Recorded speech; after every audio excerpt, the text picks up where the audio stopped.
Hallo und herzlich willkommen zu einem neuen Video hier auf meinem Kanal, hier bei Commike, zum Projekt Rasenbewässerung. Auf diesem Grundstück habe ich im letzten Monat eine neue Rasenbewässerungsanlage eingebaut. Hierzu habe ich auf die Bauteile von Hunter, in dem Fall auf die MP-Rotatoren, zugegriffen.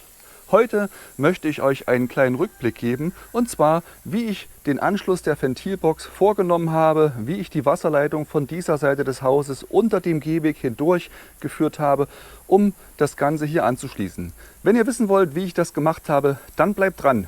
Gleich geht's los.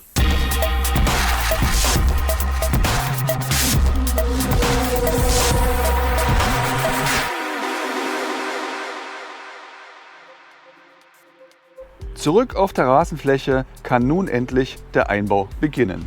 Ich werde als erstes den Zulauf, der hier vom Hausanschluss kommt, zur ersten Verteilerbox legen. Wie ihr sehen könnt, habe ich bereits vor einigen Monaten das Ganze vorbereitet. Dieses Rohr endet am Hausanschluss. Ich habe bereits die Leerrohre verlegt, damit ich das Steuerkabel und dergleichen mit in die Erde hineinbekomme. Ein zweites Leerrohr soll Elektrik und dergleichen ebenfalls in meine Steuerbox bringen. Ich weiß nicht, ob ich das Ganze noch irgendwann mal brauche.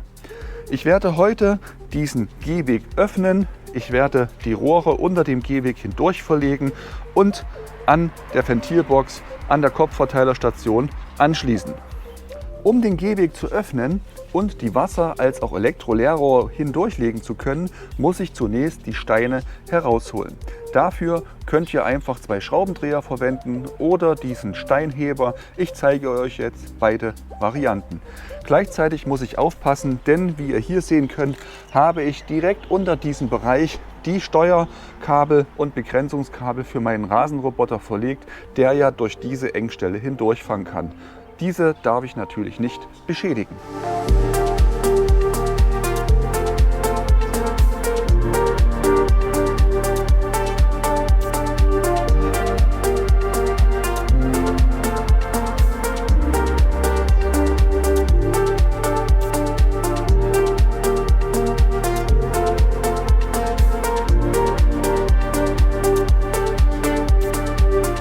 Ich habe die Steine aus dem Gehweg herausgeholt. Hier liegt jetzt noch der Verlegesplit und ihr seht hier die Leerrohre für den Rasenroboter. Das seitliche Steuerkabel bzw. Begrenzungskabel. Hier ist der Ausgang für das Steuerkabel und auf der Außenseite entlang geht dann noch das andere Begrenzungskabel auf der rechten Seite bzw. linken Seite. Ich werde nun hier den Verlegekies herausholen und versuchen, unterhalb der Borte, diese Borte ist 25 cm hoch, unterhalb der Borte hindurch mit den Rohren zu kommen. Diesen Verlegekies werde ich in Eimer abfüllen bzw. an den Seiten aufschaufeln. Dabei muss ich natürlich darauf achten, diese Steuerkabel nicht groß zu bewegen bzw. zu beschädigen.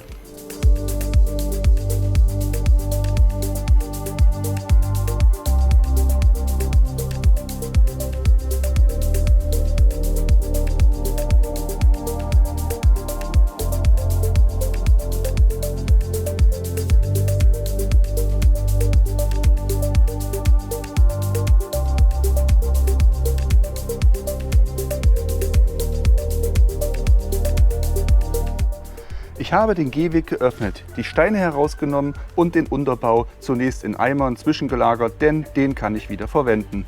Ihr seht, unterhalb der Borden habe ich nun einen Graben gezogen und kann nun das Rohr entsprechend anbinden, unterhalb durchziehen und in meine Verteilerbox anschließen. Diesen Graben habe ich ebenfalls gezogen. Den Beton, mit welchem ich die Borden besetzt habe bzw. befestigt hatte, den habe ich freigepickert. Mit Hammer und Meißel wird man hier nicht sehr glücklich. Entweder ihr habt einen Schlagbohrer oder wie ich ein Kompressor mit einem Druckluftmeißel. Damit geht das Ganze einwandfrei. Übrigens, die von mir verwendeten Werkzeuge, die findet ihr unten in der Beschreibung. Wenn ihr mögt, schaut da einfach mal nach. Vielleicht ist da auch das Passende für euch mit dabei. Ich werde nun beginnend von der Verteilerbox ein Wasserrohr hindurchziehen und werde es hier anbinden. Das Rohr habe ich mir bereits in die Sonne ausgelegt, damit es weich wird und sich besser biegen lässt. Das Ende des Rohrs klebe ich ab, damit ich mir keinen Dreck beim Einfädeln in das Rohr hineinhole. Anschließend werde ich noch 1 oder 2 Elektroleerrohre ebenfalls hindurchziehen, denn besser haben als später einmal brauchen. Anschließend wird das Rohr provisorisch am Wasserhahn angeschlossen, auf der anderen Seite geschlossen und dann kontrolliere ich, ob die Verbindung, ob das Rohr auch dicht ist. Wenn das alles passt, dann kann das Ganze wieder ordentlich eingepackt werden, der Unterbau wieder drauf, die Steine und abgerüttelt werden. Übrigens, wenn ihr für die Zukunft vorsorgen wollt und das Ganze noch besser machen wollt, bietet es sich an, hier in einen solchen Graben ein KG-Rohr einzulegen, von der einen Seite der Borde auf die andere Seite der Borde. Dann könnt ihr durch dieses KG-Rohr später problemlos weitere Wasserrohre, Elektroleerrohre oder was auch immer hindurchfädeln.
Das Wasserrohr habe ich eingefädelt und ebenfalls die beiden Elektroleerrohre auch in diesen Graben gelegt. Das Ganze geht unterhalb des Gehwegs entlang und kommt auf der anderen Seite der Borde wieder heraus. Der Druck steht nach wie vor auf der Leitung und es tropft nichts, es leckt nichts. Diese Leitung ist dicht, das heißt, ich kann das Ganze wieder verschließen.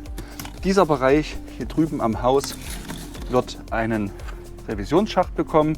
Einen ähnlichen hatte ich ja bereits eingebaut an einer anderen Stelle, so dass ich hier bequem herankomme und auch später noch die Rohre entsprechend verteilen kann. Der Bereich hier wird normalerweise mit etwas Sand aufgefüllt, damit hier später keine Schäden entstehen. Mangels Sand werde ich Beton einfüllen und dann meinen Unterbau, den Schotter und den Verlegesplit einfüllen, die Steine auflegen und anschließend das Ganze wieder in einer Fläche abrütteln. Der Bereich hier wird von meiner Seite wieder verschlossen werden, zumindest bis hierher. Hier vorne diesen Bereich, den werde ich offen lassen, denn an diese Ecke, an diese Stelle kommt ja bereits ein Sprenger. Ich hatte den Beton vom Bordensetzen hierzu bereits freigepickt, so dass ich hier mit meinem Wasserrohr an die Ecke fahren kann, den Sprenger direkt in die Ecke einbauen kann. Das Wasserrohr wird allerdings nicht durch diesen Graben verlaufen, sondern wird ein wenig mehr zur Mitte hin verlaufen, damit ich seitlich an die Verteilerbox ranfahren kann. Aus diesem Grund werde ich diesen Bereich ebenfalls wieder verschließen.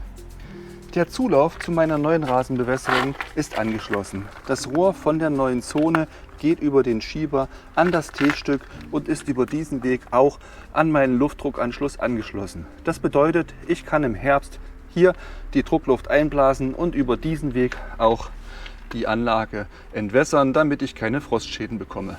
Ich lasse das Ganze noch eine Weile stehen, um zu checken, ob nicht irgendwo ein Leck hier in diesem Bereich vorhanden ist.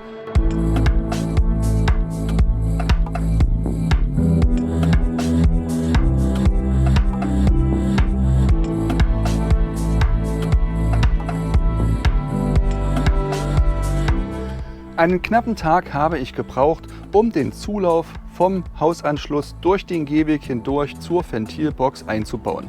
Nun kann ich mich um die Installation der Rasensprenger kümmern, doch das seht ihr nicht in diesem Video, sondern im nächsten, denn das Ganze ist eine Projektserie. Wenn ihr das nächste Video nicht verpassen wollt, klickt mal rechts unten auf den Abo-Knopf.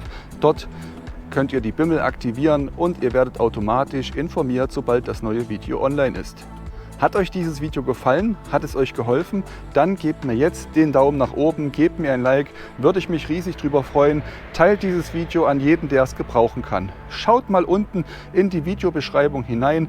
Dort verlinke ich euch die komplette Playlist inklusive der Videos zur Berechnung, zur Platzberechnung, zur Berechnung des Wasserdrucks und so weiter und so fort.